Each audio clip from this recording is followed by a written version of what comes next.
my name is Larrivee. Today we will be reviewing the community of Seminole Heights. Seminole Heights is a historic community within the city of Tampa. A trolley line used to run from downtown up to an area known as Sulphur Springs.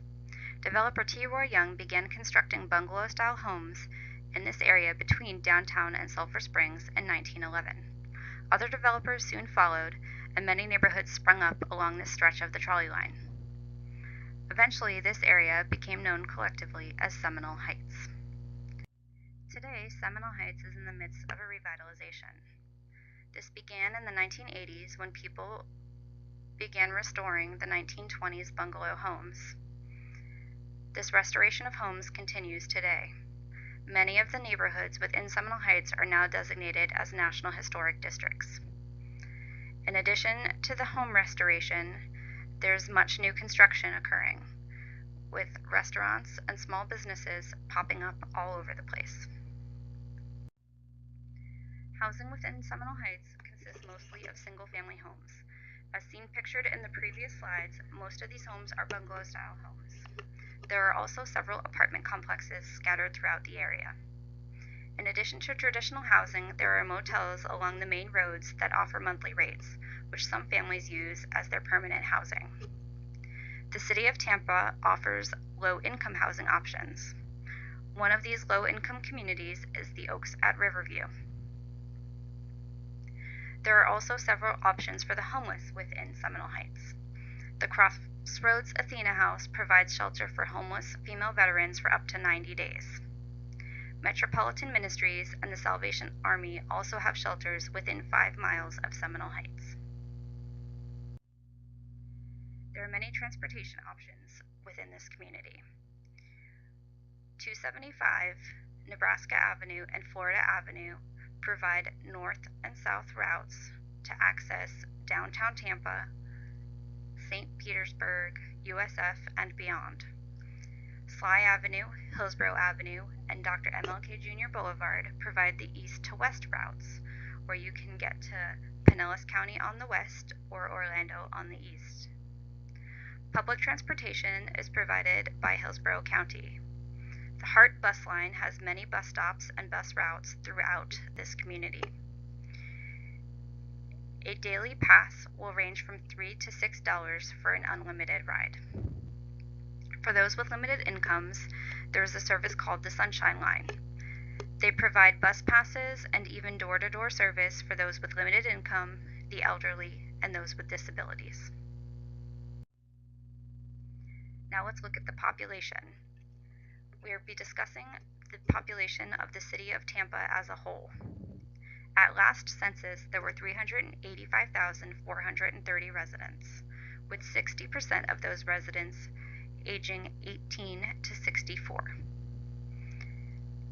More than half of the population is minorities. The median household income for this area is $45,874, and 35% of individuals living in the city of Tampa report that they have at least a bachelor's degree or higher.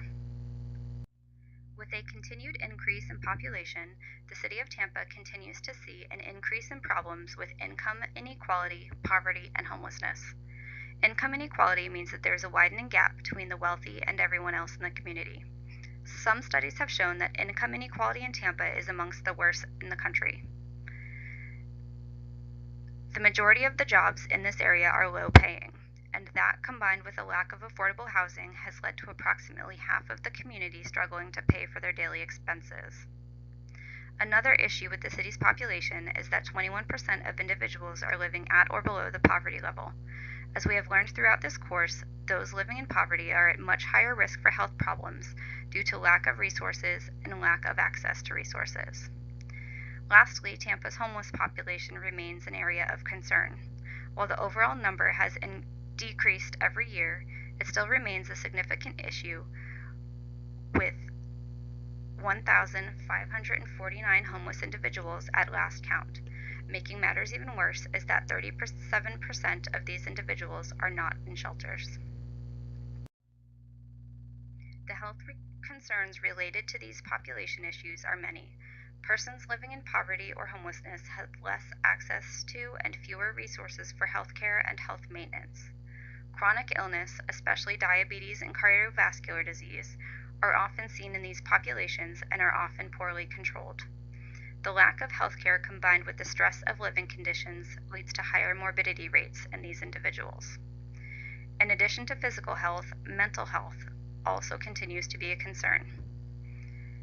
Many people living in poverty or homelessness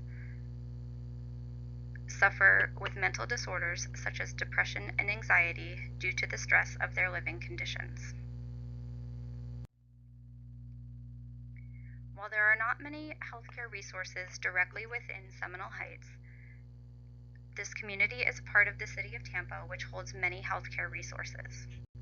Tampa General Hospital and St. Joseph's Hospital are within 10 miles of the community. Both offer financial assistance programs for those who have low income and do not have insurance. There are 2 assisted living facilities directly in Seminole Heights, Gales ALF and Whispering Oaks. Both accept various forms of insurance, and cost of service varies depending on type and length of service needed. There are 2 facilities within this community to address the mental health needs of individuals. Grace Point is a psychiatric facility, and Riverside Recovery is a substance abuse facility. Both offer a variety of inpatient and outpatient programs. There are also several clinics within Seminole Heights: Francis House, Synergy Health, and the Center for Family Health. All 3 of these clinics offer free services for things like HIV testing, pregnancy testing, and basic health care. They also provide community outreach programs and counseling services. Of the Healthy People 2020 objectives, I believe access to health services to be the most important to my community. The goal is to improve access to quality health services for all individuals. As discussed in the population issues, 21% of Tampa's population lives at or below the poverty level. Statistically, these individuals have limited access to health care. Taking action to improve access to health care will improve the overall health of my community. Next, I believe that increasing educational community-based programs is important. The goal is to provide educational programs that will lead to disease prevention, improved health, injury prevention, and improved quality of life. Lastly, I believe that ensuring an effective public health infrastructure is in place is important. The goal is that public health programs will have the proper structure in place to deliver, evaluate, and improve public health. Having strong public health services will lead to improved disease prevention and health promotion. Next, let's look at the community's environment. There are many parks scattered throughout Seminole Heights. They are public parks that have picnic areas, walking paths, and playgrounds.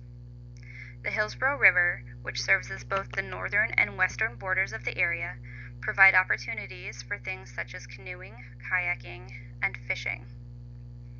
There is also a community rec center within Seminole Heights at the Henry and Ola Park. This center hosts numerous community activities and youth programs, including youth sports. They also offer after-school programs at no cost. The police service for Seminole Heights is provided by Tampa Police Department.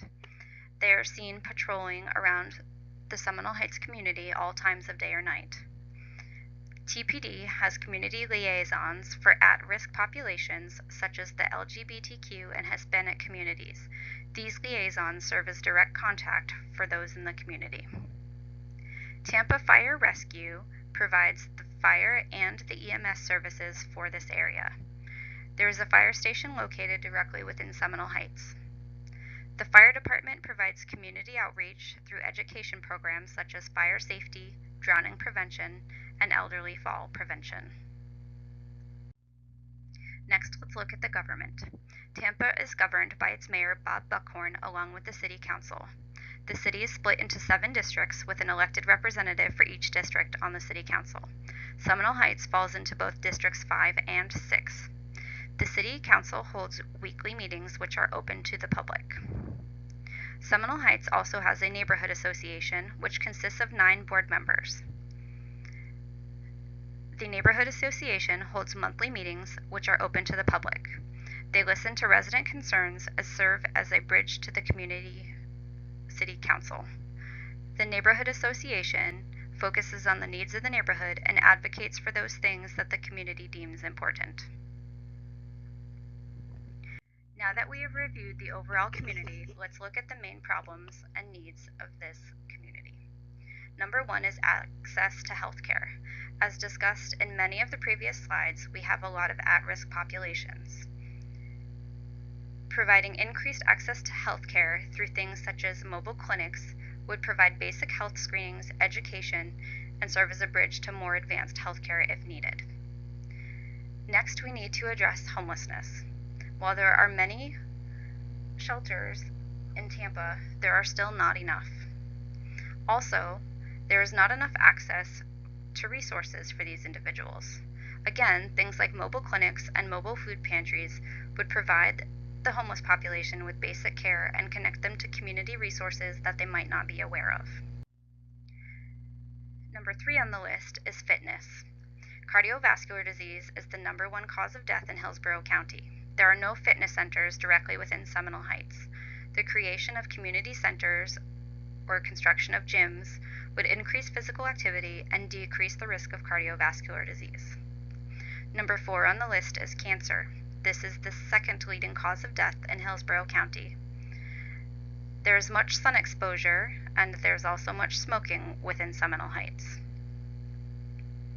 thus increasing the risk of developing cancer.